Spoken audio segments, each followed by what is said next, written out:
बोला बोला बाबा बैजनाथ की।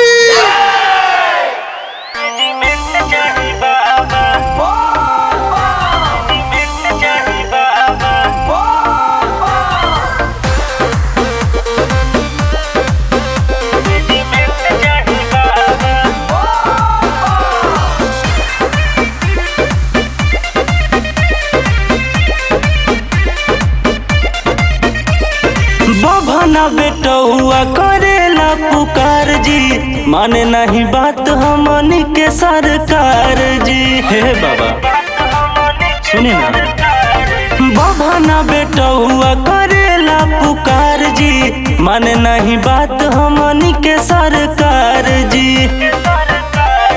करी जोनी लेट अर्जेंट चाही बाबा, हमनी के हक परमानेंट चाही बाबा। राखली मान सम्मान अब रउआ ब्राह्मण कुल खातिर ब्राह्मण रेजिमेंट चाही बाबा।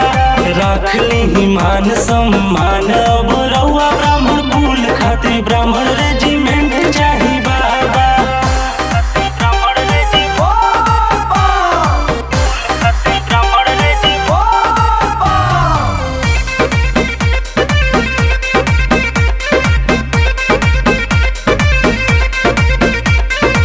मंगल पांडे चंद्रशेखर आजाद जी, बाजीराव पेशवा के नाम नखे याद जी। सब के भुलाइल जाता बाबा। मंगल पांडे चंद्रशेखर आजाद जी, बाजीराव पेशवा के नाम नखे याद जी। एक नहीं 100% चाही बाबा, होता बड़ी लेट अब करेंट चाही बाबा।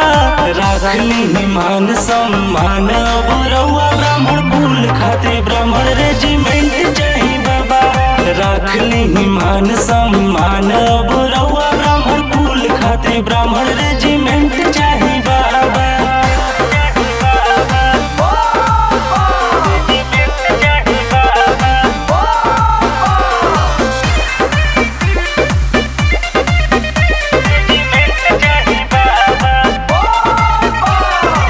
सब लोगन बदे बढ़ले बदल जी, तब काहे हमनी से होता वे छल जी। अरे कृपा करी ना बाबा।